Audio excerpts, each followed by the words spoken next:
International fraud is very, very sophisticated. If you look at what happens with SGR and what is going to happen with Jomo Kenyatta, one of the areas that there's still a lot of money is insurance. Because what they do is that the insurance premiums for some of these facilities are in the millions of shillings. And for many, many years, you can imagine how much premiums are paid. So, and you've heard about the Amaco, the insurance company owned by President William Ruto, and the way the company now has grown very far, and including the CEO has been put within the board of NHIF. Now, those are the kind of back-to-back deals that will be done by Amaco and some reinsurance company in India or insurance brokerage and so forth. So where maybe Kenyans must begin is why would this kind of deal or this kind of situation arise in Kenya in terms of a public undertaking? And I think the whole idea of either public-private partnerships and including corruption scandals have got a history.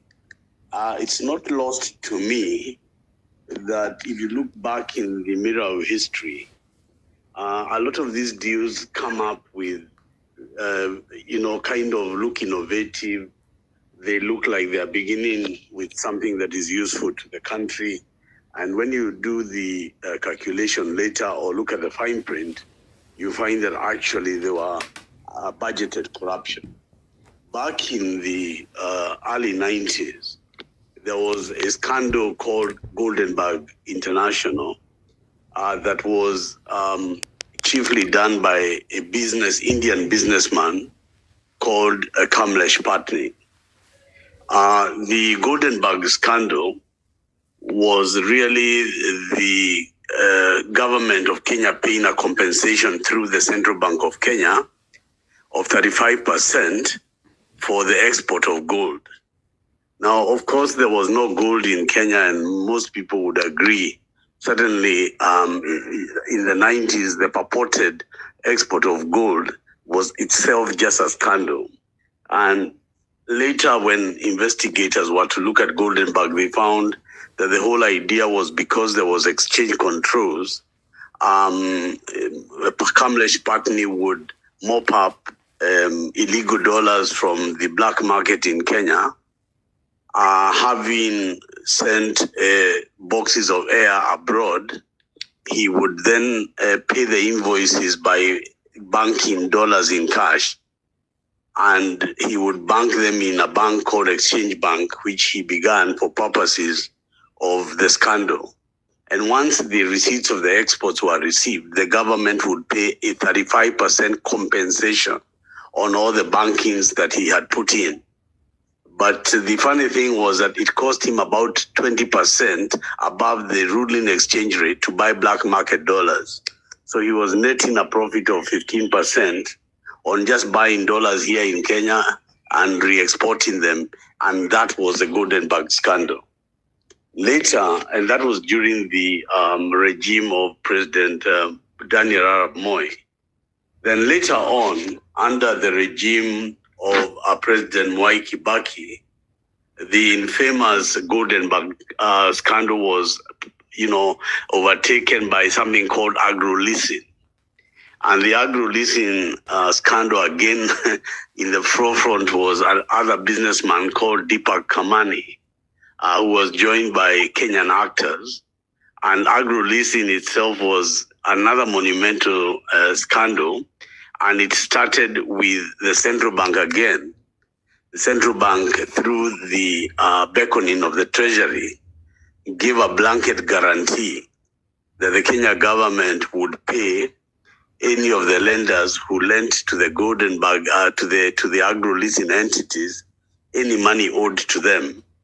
So ghost companies were registered across the world, and they lent money to organizations that were purported to deliver goods to Kenya under guarantee of the central bank. One of them was an immigration or passports venture.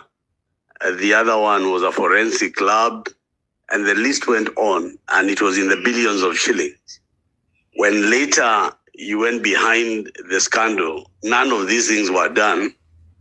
The guarantees of the central bank had been issued to the companies that purportedly delivered these services. And later they sued the Kenya government abroad to receive billions of shillings for something that was not done. This was so embarrassing to the Kibaki regime. It led to the resignation of then anti-corruption czar John Githongo. But as Githongo then got out of office, he released a dossier that led to the removal of 6 cabinet ministers and the falling of so many, Christopher Murungaro, and in fact the private secretary to the president, Alfred Gitonga, Magari PS, and Mwiraria, the minister for finance, and so forth. So the scandal of ADANI needs to be looked at in terms of the history of why in each regime there seems to come up this fantastic venture idea that is basically looted to maximum looting of the Kenyan coffers. Why would a Kenyan business entity cooperate with an external entity, sign a PPE agreement for 30 years, where the guarantor is the Kenyan government through the Kenya Airports Authority, and what is the fine print behind it? And I'm sure as we go on forward, I wanted to speak a bit about it, but that gives you a kind of a synopsis, Anthony, of how corruption has become an enterprise and why the ADANI deal is no different from other regimes where huge scandals have been created as a way of creating a looting spree in the country. The pattern of corruption over the last 30 to 40 years has been that it is easier to externalize funds. So when the transaction is done, to keep it away from the eyes of Parliament, from the eyes of the auditor and general, from the eyes of the Kenyan taxpayer, it has become a practice that if you do a deal that is externalized, then you are looking at the Kenyan side without looking at where the money went. And that pattern has continued. In fact, if you look at the scandals, as I said, in the last 30 to 40 years, the one that really caught people in trouble was Chicken Gate, which involved high-level corruption at the IBC, or the Electoral Commission then. And this involved an English firm and the commission to do chini business. But the British government was having none of it. And the irony about Chicken Gate was that the British government was able to remit its challenge in prosecution, arrest the directors of the company. They were charged in court and convicted. In fact, they served in prison sentences. The money that was looted from Kenya was taken and returned, while in Kenya, the people who did it on the Kenyan side got scot-free.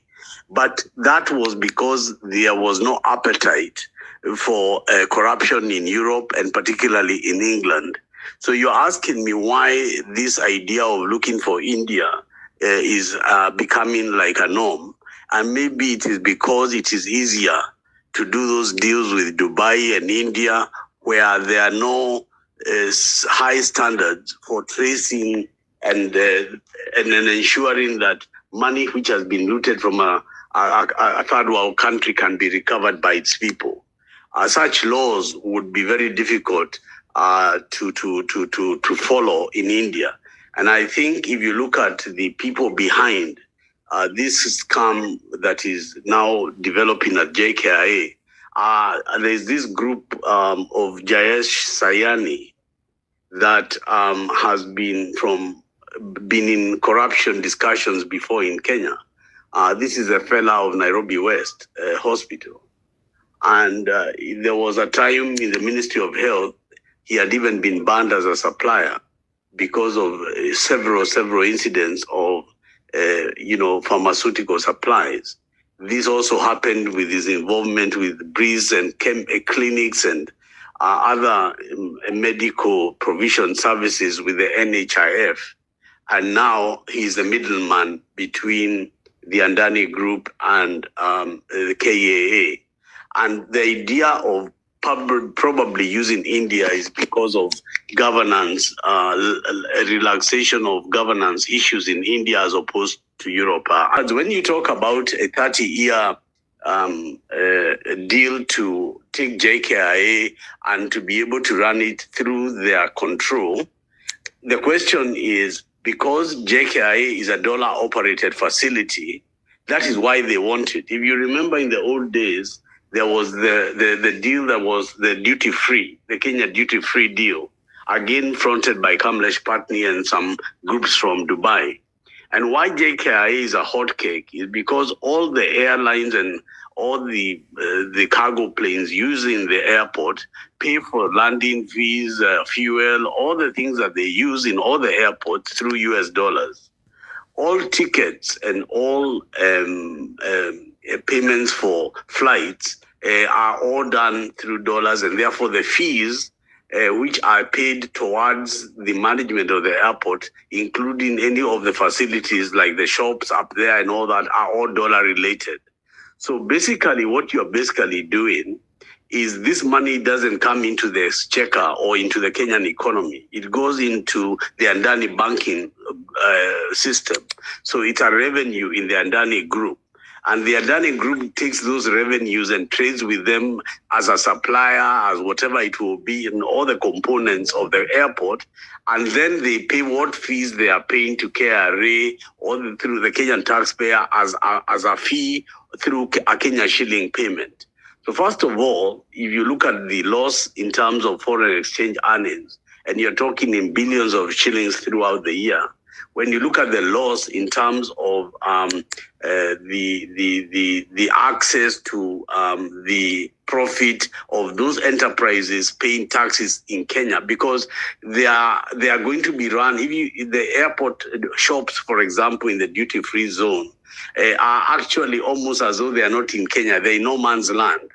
And therefore, those profits are no longer going to be under the dragnet of the Kenyan taxman. And that is where all this play is coming in. How much of this going on? How much of this money is mafioso? How much of this money will not be available for the auditor or will not be available for the taxman, but will be now with ADANI, his sponsors and his political godfathers? And I think that is the danger of this transaction. The danger of this transaction is that it's going to be a ghost like Goldenberg. You will not be able to actually quantify the figures because they will not be available locally because they are external figures, and the whole deal is structured to be external and not local. The good thing about the noise that is coming out from Kenya, it's already made a major impact in India. Many of the Indian newspapers are already carrying some of these stories about whether this thing going sour will create animosity between the Kenyan people and India. And there is already some outcry on it because of the way in which the Kenyan people are raising questions. But, if we do not raise these questions, if you look at Kenya Airways, even as an institution, when they were buying the Dreamliners and several aircraft, there was a lot of money that was lost. And for many years, the losses that have come from the airline have been of the same nature, where deals were done abroad in dollars, where a company, Simba or Jambo, I think it was called, that was actually buying the plane and then selling them to Kenya. There was a middleman who was then being paid in dollars, and those dollars were a substantial amount of money. International fraud is very, very sophisticated. If you look at what happens with SGR and what is going to happen with Jomo Kenyatta, one of the areas that they steal a lot of money is insurance. Because what they do is that the insurance premiums for some of these facilities are in the millions of shillings. And for many, many years, you can imagine how much premiums are paid. So what they do is that they come up with a rate of premium which is paid somewhere abroad. Everybody knows that insurance companies have brokers, and every amount of insurance you pay to any company, a brokerage fee or an agency fee is paid for the insurance. Then they go ahead and reinsure the risk with Lloyd's of London or any other of the reinsurers like Munich Re. And once that is reinsured, that itself generates another commission. And so people are just looking at the issue of running the airport, but there are services and other things that amount to billions of shillings that are beyond the naked eye, that are levied against the taxpayer. And those are the commissions that those guys in government are pushing through. And you've heard about the Amaco, the insurance company owned by President William Ruto. And the way the company now has grown very far, and including the CEO has been put within the board of NHIF. Now, those are the kind of back-to-back deals that will be done by Amaco and some reinsurance company in India or insurance brokerage and so forth. So it's not just the immediate figure or the immediate issue in front of you that leads to massive corruption. It is the fine print and those things that are hidden behind that also bring, like now, for example, the airport parking. Airport parking is one of those things that bring a lot of revenue to airports because they charge by hour and so forth. And you can imagine such a revenue is very hard to be able to police if you are not in control. The airport is being controlled by a company in India. Then that revenue will just be their revenue. About cargo and the movement of cargo, how Kenya in the early 90s was moving around 150 tons of horticultural produce a day to Europe. That when grew to almost 200 to 300 tons. The question then is, if it's how much of that is going through the airport, and how much of that, how much of it can go through without visibility to the naked eye. What I'm trying to explain to you, this is like opening up a port of entry, like Kenya Ports Authority, and giving it to a private person, and you cannot know what comes in Kenya and what doesn't come in. This is a critical thing that is going to lead to millions and millions of dollars of theft to the country, and therefore it cannot be allowed to continue.